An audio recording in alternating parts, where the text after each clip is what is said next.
नमस्कार,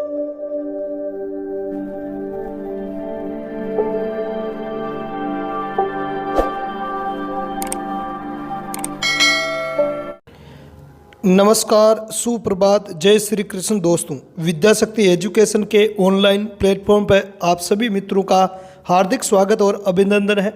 दोस्तों, आज हम पढ़ेंगे कोशिका विभाजन से संबंधित जो क्वेश्चनों का जो हमारा जो टॉपिक चल रहा है उसमें एक क्लास में अपलोड कर चुका हूं और दूसरी क्लास आज हम देखेंगे। मतलब है समसूत्री कोशिका विभाजन से संबंधित है जितने भी प्रश्न है ना, तो उससे संबंधित है पार्ट 2 वीडियो है ये। तो इसमें अपन बाकी बचे हुए प्रश्नों को देखते हैं, ठीक है। और इसके पहले एक क्लास है मैं अपलोड कर चुका हूँ। यदि वो क्लास आपने नहीं देखी है तो आप बायोलॉजी की प्लेलिस्ट में जाके वो क्लास जरूर देख लेवे। तो आज का पहला प्रश्न अब स्टार्ट करते हैं, ठीक है। तो आज का पहला प्रश्न है समसूत्री कोशिका विभाजन का कार्य है, ठीक है। मतलब समसूत्री कोशिका विभाजन है वो प्राणियों में क्या कार्य करता है या उसके कौन कौन से कार्य है। ऑप्शन ए में है जीव में वृद्धि, ऑप्शन बी में है क्षतिग्रस्त ऊतकों का निर्माण, ऑप्शन सी में है पुनरुद्भवन और ऑप्शन डी में है उपयुक्त सभी। तो दोस्तों, समसूत्री कोशिका विभाजन है उसके द्वारा ये तीनों ही प्रकार के कार्य होते हैं। इसके द्वारा जीव में वृद्धि होती है। मतलब जब समसूत्री कोशिका विभाजन के द्वारा अलग अलग प्रकार की या 2 से 4, 4 से 8 इस प्रकार से जितनी ज़्यादा संख्या में कोशिकाएं बनेगी शरीर की उतनी ही अधिक वृद्धि होगी। साथ ही साथ क्षतिग्रस्त ऊतकों का निर्माण है वो भी समसूत्री कोशिका विभाजन के द्वारा ही होता है। मान लिया कि कहीं पे चोट लग गई, कहीं पे घाव बन गया, तो उस घाव को ठीक करने में समसूत्री कोशिका विभाजन की महत्वपूर्ण भूमिका होती है। वहाँ की आसपास की जो कोशिकाएं होती है, घाव के आसपास की कोशिकाएं होती है ना, वो लगातार समसूत्री कोशिका विभाजन करती है जिसके कारण वो थोड़े ही दिनों में हमारा घाव है वो भर जाता है। और तीसरा पुनरुद्भवन। तो पुनरुद्भवन क्या, एक जनन की विधि होती है ना, जो प्लेनेरिया जैसे जो जीव होता है उनके अंदर पाई जाती है। तो प्लेनेरिया में जब पुनरुद्भवन की प्रक्रिया होती है तो उस टाइम भी समसूत्री कोशिका विभाजन ही होता है। तो समसूत्री कोशिका विभाजन की ये तीनों ही कार्य है, इसलिए इसका जो राइट आंसर है वो हो जाएगा ऑप्शन डी। अगला प्रश्न देखते हैं। अगला प्रश्न है अर्धसूत्री कोशिका विभाजन की कौन सी अवस्था में जीन विनिमय होता है। मतलब जीन विनिमय की जो घटना है वो अर्धसूत्री विभाजन की कौन सी अवस्था में होती है। ऑप्शन ए है लेप्टोटीन, ऑप्शन बी है जाइगोटीन, ऑप्शन सी है पेकाइटिन और ऑप्शन डी में है आपके डिप्लोटीन, ठीक है। तो ये जो अवस्थाएं हैं ये अर्धसूत्री विभाजन की जो प्रोफेज अवस्था होती है उसकी ये 4 अवस्थाएं हैं। अर्धसूत्री विभाजन की जो प्रोफेज अवस्था होती है उसको 5 उप प्रावस्थाओं में बांटते हैं। कितनी प्रावस्थाओं में? 5 उप प्रावस्थाओं में बांटते हैं। एक होती है लेप्टोटीन, दूसरी होती है जाइगोटीन, तीसरी होती है पेकाइटिन, चौथी होती है डिप्लोटीन और 5वीं होती है डाइकाइनेंसिस, ठीक है। तो इनमें से एक उप प्रावस्था ऐसी होती है जिसके अंदर जीन विनिमय की घटना होती है। तो इसमें जो राइट आंसर है वो हो जाएगा ऑप्शन सी पेकाइटिन, है ना। पेकाइटिन अवस्था में जीन विनिमय की घटना होती है। अगला प्रश्न देखते हैं। अगला प्रश्न है गुणसूत्र के दोनों क्रोमेटिड मतलब अर्ध गुणसूत्र किस रचना से जुड़े रहते हैं। आपको पता होना चाहिए कि गुणसूत्र जो होता है उसमें 2 अर्ध गुणसूत्र होता है और अर्ध गुणसूत्र को अपन बोलते हैं क्रोमेटिड। क्या बोलते हैं? क्रोमेटिड बोला जाता है ना। ध्यान रखना है, एक गुणसूत्र में कितने अर्ध गुणसूत्र होता है? 2 अर्ध गुणसूत्र होता है। तो दोनों अर्ध गुणसूत्र है वो किस रचना से जुड़े रहते हैं वो आपको बताना है। ऑप्शन ए है गुणसूत्र बिंदु से, ऑप्शन बी है तारक काई से, ऑप्शन सी में है केंद्रक से और ऑप्शन डी में है मध्यवर्ती पट्टिका से, ठीक है। तो इसका राइट आंसर क्या हो जाएगा? इसका राइट आंसर हो जाएगा ऑप्शन ए गुणसूत्र बिंदु से, जिसको अपन बोलते हैं सेंट्रोमियर। क्या बोलता है? सेंट्रोमियर। मतलब प्रत्येक गुणसूत्र के जो दोनों अर्ध गुणसूत्र होता है जिनको अपन क्रोमेटिड बोलते हैं, तो ये अर्ध गुणसूत्र है ये आपके गुणसूत्र बिंदु या सेंट्रोमियर के द्वारा जुड़े होते हैं। अगला प्रश्न देखते हैं। अर्धसूत्री विभाजन की सबसे लंबी अवधि तक चलने वाली अवस्था है। तो अर्धसूत्री विभाजन है उसकी सबसे लंबी जो प्रावस्था है वो कौन सी है उसका नाम अपने को बताना है, ठीक है। ऑप्शन ए है प्रोफेज फर्स्ट, ऑप्शन बी में है मेटाफेज फर्स्ट, ऑप्शन सी में है एनाफेज फर्स्ट और ऑप्शन डी में है टीलोफेज फर्स्ट।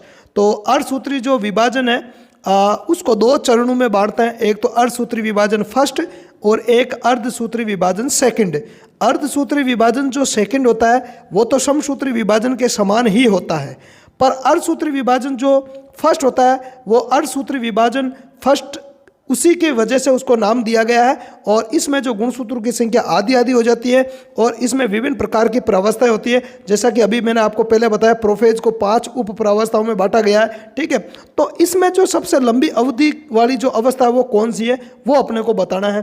तो ऑप्शन आपके दिए हुए, ऑप्शन ए में प्रोफेज फर्स्ट, ऑप्शन बी में मेटाफेज, या मेटाफेज नहीं है मेटाफेज है, मेटाफेज फर्स्ट, ऑप्शन सी में एनाफेज फर्स्ट और ऑप्शन डी में टीलोफेज फर्स्ट। तो इसका जो राइट आंसर है वो हो जाएगा प्रोफेज फर्स्ट, है ना, क्योंकि प्रोफेज फर्स्ट है उसको 5 उप प्रावस्थाओं में बांटा गया है ना। कितनी? 5 उप प्रावस्थाओं में बांटा गया है। लेप्टोटीन है, जाइगोटीन है, पेकाइटिन है, डिप्लोटीन है और डाइकाइनेंसिस है, ठीक है। तो सबसे लंबी जो प्रावस्था है वो प्रोफेज फर्स्ट होती है, ठीक है। अगला प्रश्न, इंटरफेज की किस उप प्रावस्था में डीएनए संश्लेषण होता है, ठीक है। ऑप्शन ए है जी फर्स्ट प्रावस्था, ऑप्शन बी में है G2 प्रावस्था, ऑप्शन सी में है जी नोड प्रावस्था और ऑप्शन डी में है एस प्रावस्था। तो दोस्तों ये इंटरफेज अवस्था क्या होती है? कोशिका चक्र को 2 भागों में बांटते हैं। कितने भागों में? 2 भागों में। एक तो होता है कोशिका चक्र का जो पहला भाग होता है उसको अपन कहते हैं इंटरफेज या अंतरावस्था, और दूसरा भाग होता है वो होता है आपके एम प्रावस्था या विभाजन प्रावस्था। तो इंटरफेज के अंदर भी और अवस्थाएं होती हैं, है ना। ये जो जी फर्स्ट है, G2, जी नोड और एस, ये सब इंटरफेज की अवस्थाओं के ही नाम है, ठीक है। तो इनमें से डीएनए संश्लेषण है वो कौन सी प्रावस्था में होता है, ये अपने को बताना है, ठीक है। तो इसका जो राइट आंसर है वो हो जाएगा आपके ऑप्शन डी, एस प्रावस्था। एस का मतलब ही क्या होता है? एस का मतलब है संश्लेषण, है ना, सिंथेसिस। अंग्रेजी में एस का मतलब क्या हो जाएगा? सिंथेसिस। सिंथेसिस का मतलब है संश्लेषण, है ना। तो इंटरफेज की जो एस प्रावस्था होती है, संश्लेषण प्रावस्था होती है, उसमें डीएनए का संश्लेषण होता है। किसका संश्लेषण? डीएनए का संश्लेषण होता है, इसलिए इसका जो राइट आंसर है वो हो जाएगा ऑप्शन डी, एस प्रावस्था। अगला प्रश्न देखते हैं। अगला प्रश्न है, यदि एक पादप कोशिका में गुणसूत्र की कुल संख्या 14, मतलब 2n बराबर 14 है, 14 है, 2n बराबर 14 है, तो इस कोशिका में अर्धसूत्री विभाजन के फलस्वरूप बनी पुत्री कोशिकाओं में गुणसूत्रों की संख्या होगी। पुत्री कोशिकाओं का मतलब है संतति कोशिकाओं में, मतलब एक कोशिका है, पादप कोशिका है, उसमें 14 गुणसूत्र है, टोटल 14 गुणसूत्र है। अब उस कोशिका में मान लो कि अर्धसूत्री विभाजन होता है, तो अर्धसूत्री विभाजन के द्वारा जो संतति कोशिकाएं बनेगी, उन संतति कोशिकाओं में गुणसूत्रों की संख्या कितनी होगी? तो ऑप्शन ए है 7, ऑप्शन बी में है 14, ऑप्शन सी में है 21 और ऑप्शन डी में है 28, ठीक है। तो इसका जो राइट आंसर है वो हो जाएगा ऑप्शन ए, 7 होगी। कितनी होगी? 7, क्योंकि अर्धसूत्री विभाजन का मतलब ही क्या होता है? अर्धसूत्री कोशिका विभाजन किसको कहता है? ऐसा कोशिका विभाजन जिसमें नई बनी संतति कोशिकाओं या पुत्री कोशिकाओं में गुणसूत्रों की संख्या है वो जनक कोशिका की क्या रह जाती है? आधी। अर्ध का मतलब आधी, आधी रह जाती है, तो उसी को अपन अर्धसूत्री कोशिका विभाजन कहता है। इसलिए गुणसूत्रों की संख्या है जनक कोशिका में 14, तो 14 का आधा हो जाएगा 7, इसलिए इसका राइट आंसर वो हो जाएगा ऑप्शन ए। अगला प्रश्न देखते हैं। केंद्रक विभाजन कैरियोकाइनेसिस की कितनी उप प्रावस्थाएं हैं? केंद्रक विभाजन को क्या बोलते हैं अपन? कैरियोकाइनेसिस बोलते हैं, है ना। कोशिका चक्र के 2 भाग होते हैं, एक तो होता है आपके इंटरफेज या अंतरावस्था, ठीक है, उसमें आती है G1, G2, है ना, और आपके जी नोड और एक एस प्रावस्था आती है।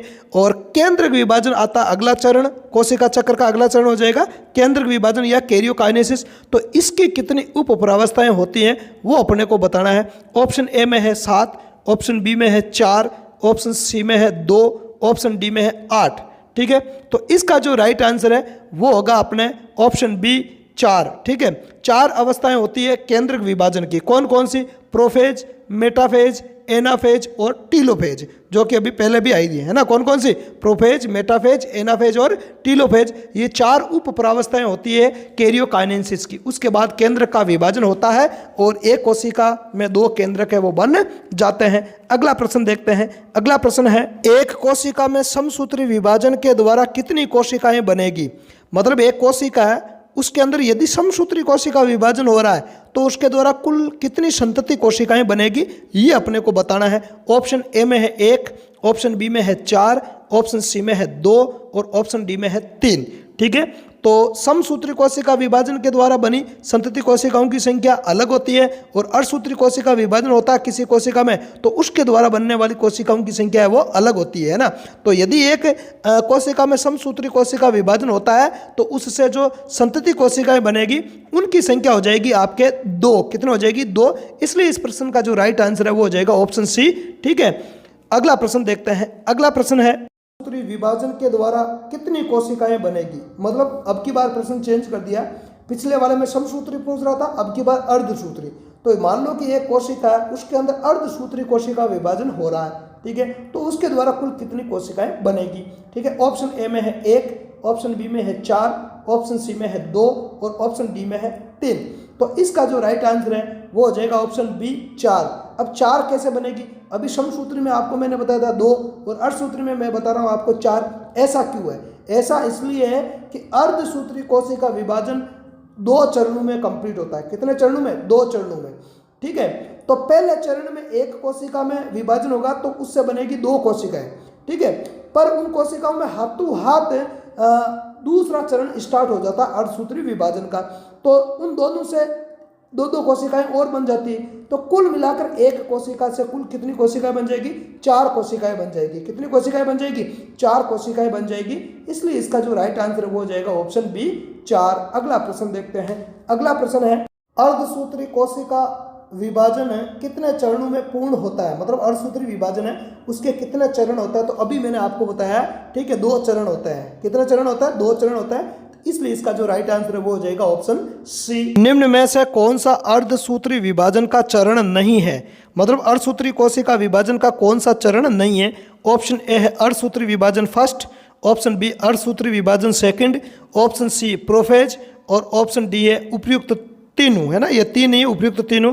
तो अर्धसूत्री कोशिका विभाजन के चरणों की अगर अपन बात करें तो अर्धसूत्री कोशिका विभाजन के कितने चरण होते हैं? 2 चरण होते हैं। एक तो होता है अर्धसूत्री कोशिका विभाजन फर्स्ट और एक होता है अर्धसूत्री कोशिका विभाजन सेकंड। तो दोनों ही जो चरण है वो तो अर्धसूत्री कोशिका विभाजन के चरण है, जबकि जो प्रोफेज है वो नहीं है। इसलिए इसका जो राइट आंसर वो हो जाएगा ऑप्शन सी हो जाएगा। क्या हो जाएगा? ऑप्शन सी हो जाएगा। अगला प्रश्न देखते हैं। अगला प्रश्न है अर्धसूत्री कोशिका विभाजन की अवस्था प्रोफेज कि किस उप प्रावस्था में समजात गुणसूत्रों के जोड़े बनते हैं। ऑप्शन ए है लेप्टोटिन, ऑप्शन बी है जाइगोटिन, ऑप्शन सी में है पेकाइटिन और ऑप्शन डी में है आपके डिप्लोटिन। तो अर्धसूत्री कोशिका विभाजन की 4 उप प्रावस्थाएं होती है ना, प्रोफेज, मेटाफेज, एनाफेज और टीलोफेज। है ना, अर्धसूत्री कोशिका विभाजन जो फर्स्ट है उसकी 4 अवस्थाएं हो जाएगी, prophase first, metaphase first, anaphase first और टीलोफेज फर्स्ट। और अर्धसूत्री कोशिका विभाजन जो सेकंड है ना, दूसरा जो चरण है उसमें भी 4 प्रावस्थाएं हो जाएगी केंद्रक विभाजन की, prophase second, metaphase second, anaphase second और टीलोफेज सेकंड। तो प्रोफेज की कौन सी उप प्रावस्था में समजात गुणसूत्रों के जोड़े हैं वो बनते हैं। ऑप्शन ए है लेप्टोटिन, ऑप्शन बी है जाइगोटिन, ऑप्शन सी में पेकाइटिन और ऑप्शन डी में डिप्लोटिन। तो इसका जो राइट आंसर वो हो जाएगा ऑप्शन बी जाइगोटिन। जाइगोटिन जो उप प्रावस्था होती है ना, अर्धसूत्री कोशिका विभाजन फर्स्ट है, ये ध्यान रखना है। फर्स्ट की जो जाइगोटिन प्रावस्था है उसके अंदर समजात गुणसूत्रों के जोड़े बनते हैं, क्योंकि अर्धसूत्री कोशिका विभाजन सेकंड में तो लेप्टोटिन, जाइगोटिन, पेकाइटिन, डिप्लोटिन और डाइकाइनेसिस होती ही नहीं है, क्योंकि अर्धसूत्री कोशिका विभाजन सेकंड है वो समसूत्री कोशिका विभाजन के समान होता है। इसलिए ये अवस्थाएं अर्धसूत्री विभाजन सेकंड में नहीं होती है, ये केवल और केवल फर्स्ट में ही होती है। ठीक है, तो ये थे आज के प्रश्न। यदि आपको क्लास अच्छी लगी है तो इसे अपने दोस्तों में ज़्यादा से ज़्यादा शेयर करना है। चैनल पर आप नए हो तो चैनल को लाइक और सब्सक्राइब जरूर करना है। इसके अतिरिक्त आप हमारे टेलीग्राम ग्रुप से भी जुड़ सकते हो, जिसका जो लिंक है वो चैनल के अबाउट सेक्शन में या जो हमारा जो चैनल है उसके अबाउट सेक्शन के अलावा आपको इसके वीडियो के डिस्क्रिप्शन बॉक्स में भी देखने को मिल जाएगा। तो इस क्लास में इतना ही, अगली क्लास में फिर मिलेंगे, तब तक के लिए धन्यवाद। जय हिंद।